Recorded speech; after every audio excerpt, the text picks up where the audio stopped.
चाहते हैं कि उनकी कुंडली में जो ग्रह प्रतिकूल हैं और अच्छा फल नहीं दे रहे हैं, वो थोड़े से काले तिल लें, थोड़ी काली उड़द की दाल लें और उसका बेस बनाएं और उसके ऊपर ही दीप प्रज्वलित करें। यदि आप ऐसा करते हैं तो इन विशेष प्रकार की परेशानियों से आपको मुक्ति मिल जाएगी। जय सिया राम। दीपावली को लेकर भक्तों की विशेष तैयारियां चलती हैं कि महालक्ष्मी को किस प्रकार से प्रसन्न किया जाए। कई विधियां हैं महालक्ष्मी की पूजा की, दीपोत्सव की भी कई विधियां हैं, कई उपाय आप पहले से भी जानते हैं। समय समय पे इस चैनल के माध्यम से भी आपको जानकारी मिलती है। आज इसी विषय पर एक बार फिर से प्रकाश डालेंगे ज्योतिषाचार्य आशीष कुमार जी। स्वागत है आपका। जय सिया राम। जय सिया राम। और ख़ासकर कुछ ऐसे आपको विधि, कुछ ऐसे उपाय बताएंगे कि आप अपने दिवाली को और ज़्यादा शुभ बना सकते हैं, खुशहाल बना सकते हैं, मंगलमय बना सकते हैं और पूरे साल भर आपके घर में धन धान्य की बरकत होगी। जी, क्या खास बता रहे हैं आज? देखिए, हमारे सभी भक्त, हमारे सभी दर्शक त्योहारों की इस यात्रा में शामिल हैं और एक एक करके अपने त्योहारों को मना रहे हैं अपने अपने तरीके से, अपने अपने अंदाज में। और सबसे बड़ा पर्व जो हमारा दिवाली है, जो दीपों का पर्व कहा जाता है, दीपों का त्यौहार कहा जाता है, दीपावली, यानी कि दीपों की, दीप जमा आवली, यानी दीपों की पंक्तियाँ, दीपों की लड़ी। इस दिन विशेष रूप से दीप प्रज्वलित करने का बड़ा ही महत्व है। अब तो लोग अपने अपने तरीके से, कोई पटाखे फोड़ता है और अपने अपने तरीके से हम त्योहारों को मनाते हैं, एंजॉय करते हैं। लेकिन आज भी अगर आप देखें तो हमारे गांव कस्बे क्षेत्र में एक दूसरे के घर जाते हैं जब प्रसाद लेकर के, तो वहाँ पर भी दीप लगाते हैं या मोमबत्तियाँ लगाते हैं।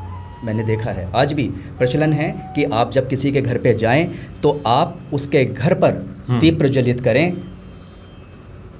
और अच्छा, थोड़ा ये भी स्पष्ट कर दें, क्योंकि आजकल के समय में लोग बिजली के उपकरणों के ज़्यादा इस्तेमाल करते हैं। बल्ब आ गए हैं, झालर आ गए हैं, तरह तरह के उपकरण दिखाई देते हैं, लेकिन दीपों का अपना विशेष महत्व है जिसमें हम तेल डाल करके किसी दीप को प्रज्वलित करते हैं। बिल्कुल। आज इस विषय में मुझे लगता है कि शायद आप प्रकाश डालने वाले हैं। अच्छा। आज यही बताने जा रहे हैं कि देखिए, आप कभी वैसे भी देखिए, जो हमारी जो लड़ियाँ होती हैं, जो इलेक्ट्रिक होती हैं, इलेक्ट्रॉनिक्स वाली जो होती हैं, उसमें वो खूबसूरती या वो सुंदरता नहीं झलकती जो हम दीपों, जो हम तेल में दीपक लगाते हैं, बाती लगाते हैं, तेल डालते हैं और उसको प्रज्वलित करते हैं। उसका अलग ही आनंद होता है। हम चूँकि इसलिए भी हमने आपसे ये पूछा क्योंकि आजकल हम देख रहे हैं कि लोग बिजली के बल्ब तो खरीद के लाते हैं। बहुत सारे ऐसे लोग हैं जो रोशनी तो कर देते हैं बिजली के उपकरणों से, लेकिन दीप, जो पारंपरिक दीप हुआ करते थे, अभी भी बहुत लोग लगाते हैं, जिसमें हम लोग मिट्टी के दिए में सरसों का तेल डालते हैं, पहले उनको हम साफ करते हैं, उनको अच्छे तरीके से। तो ये बताएं कि महत्व तो मुझे लगता है कि शायद उसी दीप का है जो पारंपरिक है। बिल्कुल। या फिर सिर्फ यही लगा दिया जाए तो हो गया काम, या फिर क्या लगेगा? बिल्कुल नहीं। देखिए, वो आप अपने घर की सुंदरता बढ़ाने के लिए कर सकते हैं, लेकिन जो विशेष रूप से महत्व है वो उसी का है कि आप दीपक को पहले अच्छे से साफ़ कर लीजिए। दिन में ही आप दीपक को अच्छे से साफ़ कीजिए, पानी से उनको धोइए और फिर उनको सुखाइए, फिर उनमें तेल डालिए और फिर बाती लगाइए और उनको एक समूह, एक लड़ी के रूप में लगाइए।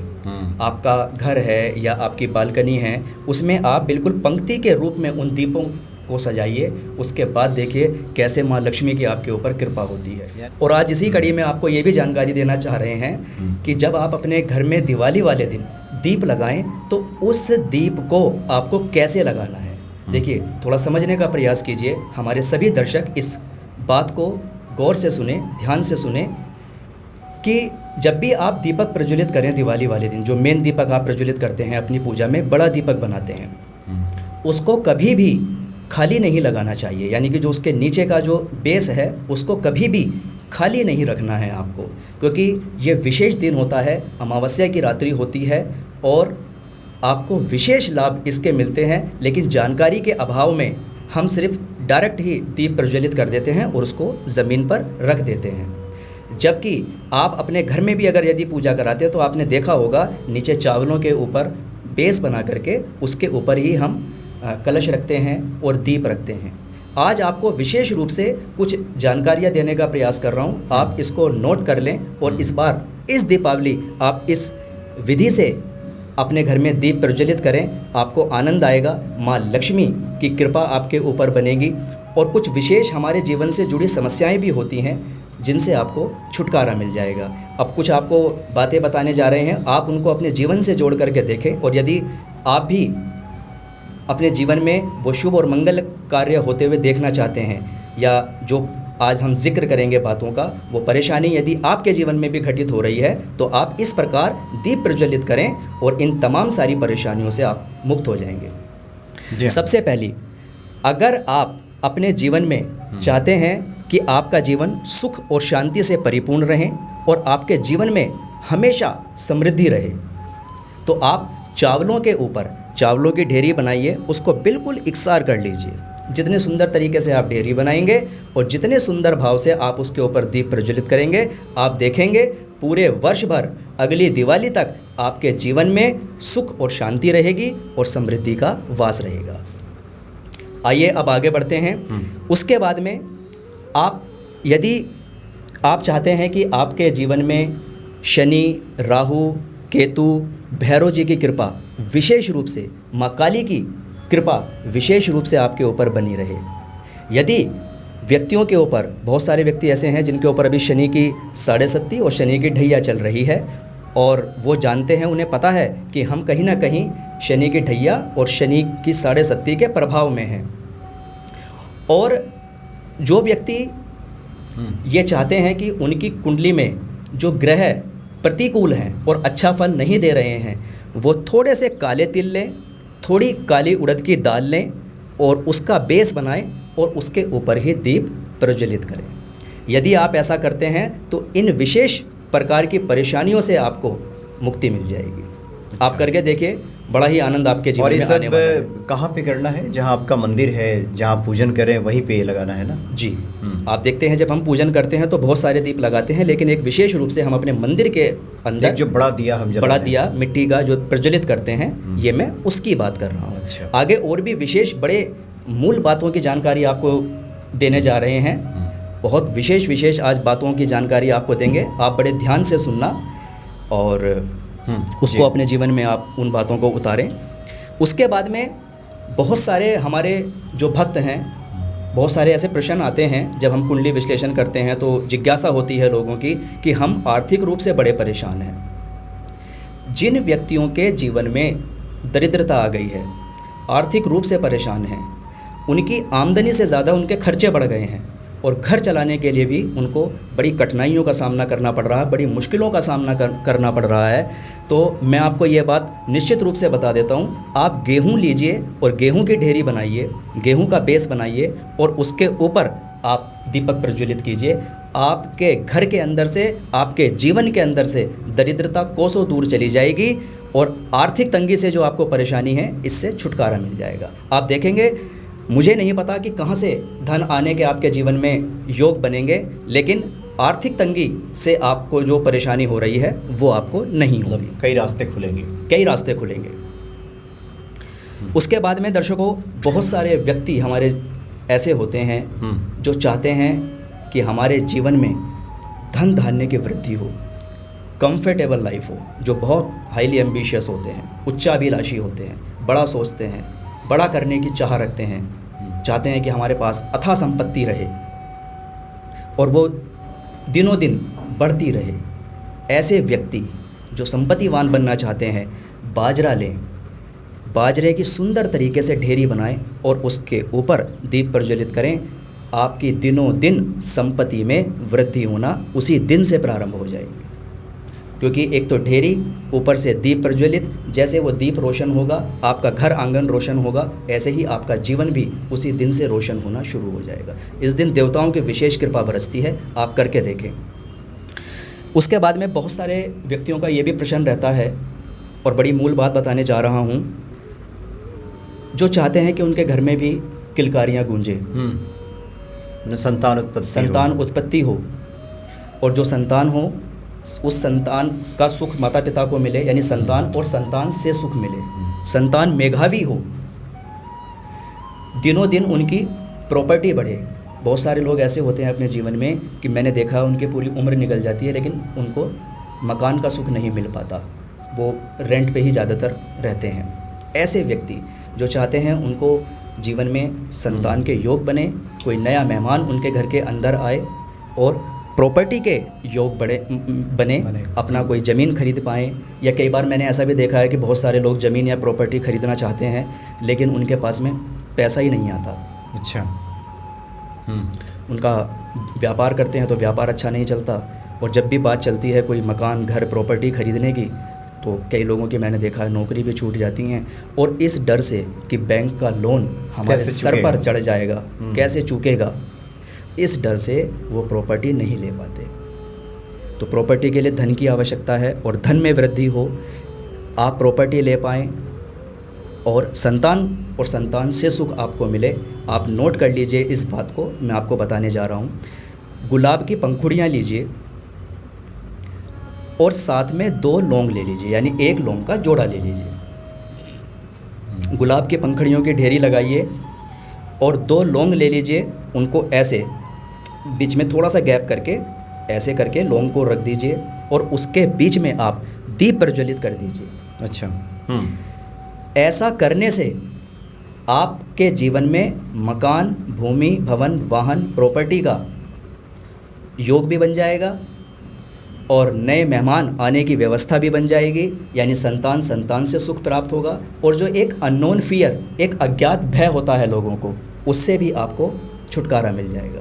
अकाल मृत्यु का जो योग जीवन में बन जाता है, कई बार आपने देखा होगा घर के अंदर हमें तो ये कई बार सुनने के लिए मिलता है कि गुरुजी बिल्कुल भी कोई पिताजी को या घर में कोई बड़ों को या कई बार जवान लोगों की भी मृत्यु हो जाती है कि कोई ऐसी बीमारी नहीं, कभी कोई सर्दी ज़ुकाम फीवर तक भी नहीं आया, लेकिन अभी हफ्ते 10 दिन में बस ये सारी चीज़ें हुई और वो नहीं रहे। तो ये अनहोनी का भय भी इससे जाता अनहोनी का भय, अकाल मृत्यु का भय, ये भी अगर किसी के जीवन में इस प्रकार की परेशानी है और वो फेस कर रहे हैं तो इस प्रकार आप गुलाब की पंखुड़ियाँ लें, उसका बेस बनाएं और इस प्रकार से बीच में थोड़ा सा गैप करके 1 लौंग ये रखिए। आप चित्र में देख सकते हैं, मैं आपको करके दिखा रहा हूँ। 1 लौंग यहाँ रखें, एक थोड़ा सा डिस्टेंस पे रखिए जितना बड़ा आपका दीपक है, और 2 लौंग के बीच में आप वो दीपक, पहले गुलाब की पंखुड़ी फिर 2 लौंग और उसके बीच में आप दीपक रख दीजिए, दीपक प्रज्वलित कर दीजिए। आप देखिए आपके जीवन में इसका बहुत ही अच्छा फलाफल आपको देखने के लिए मिलेगा। ये तो हुई दीप प्रज्वलित करने की अलग अलग प्रकार की समस्याओं के लिए विधि। ये आप अपने जीवन में जोड़ करके देख सकते हैं और इस उपायों को, इन विधियों का सहारा लेकर के आप अपने जीवन को उत्तम बना सकते हैं।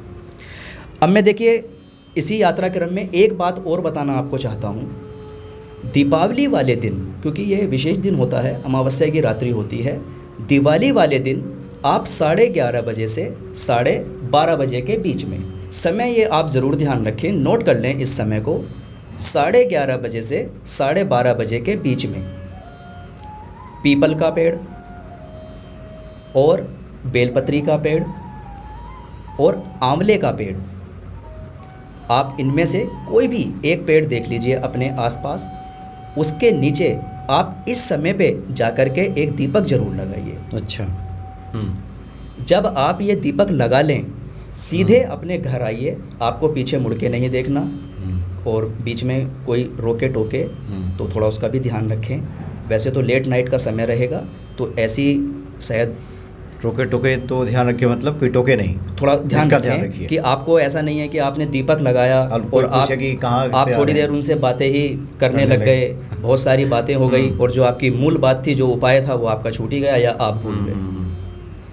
तो आप ये दीप प्रज्वलित करने के बाद सीधे अपने घर आएँ।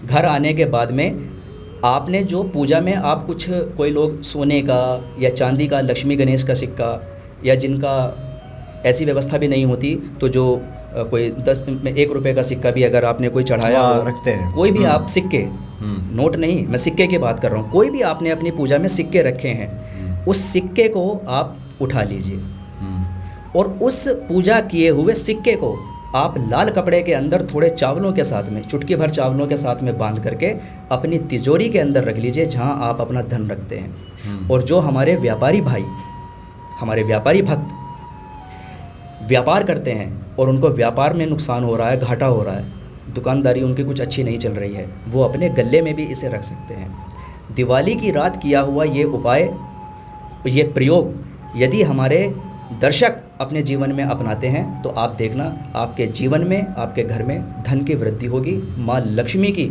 असीम कृपा आपको प्राप्त होगी। अच्छा, उसके बाद में जैसे मैंने आपको ये दीपक के लिए प्रयोग बताए हैं, इन प्रयोग के साथ में आपको एक काम और करना है। मुझे थोड़ा ये साथ में बताना था लेकिन किसी कारणवश स्किप हो गया है, आप इसको अपनी इस पूजा में शामिल कर लें। दिवाली वाली रात जब आप लक्ष्मी गणेश का पूजन करते हैं और अपने अपने तरीके से, सबकी अलग अलग विधि होती हैं, अलग अलग परंपराओं के हिसाब से, अलग अलग जगह के हिसाब से, देश काल स्थिति परिस्थिति के हिसाब से हम पूजन करते हैं। उस पूजन में आप सभी जानते हैं कि हनुमान जी का पूजन विशेष रूप से किया जाता है दिवाली वाले दिन। तो इस दिन आप 11 हनुमान चालीसा की पुस्तक अपनी पूजा में ज़रूर रखें, पूजन करें।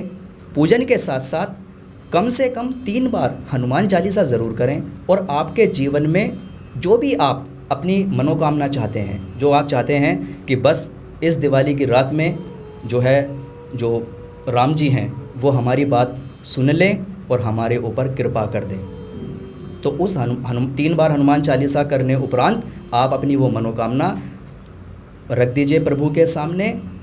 और दिवाली के बाद में जो भी मंगलवार पड़े, उस मंगलवार में आप हनुमान जी के मंदिर जाएं और कुछ लड्डू का प्रसाद लेकर के जाएं, उनके सामने एक घी का दीपक लगाएं, लड्डुओं का भोग लगाएं, हनुमान चालीसे का पाठ करें ज़मीन पे बैठकर और उन 11 पुस्तकों को आप दान कर दें। इस प्रकार आप करके देखें।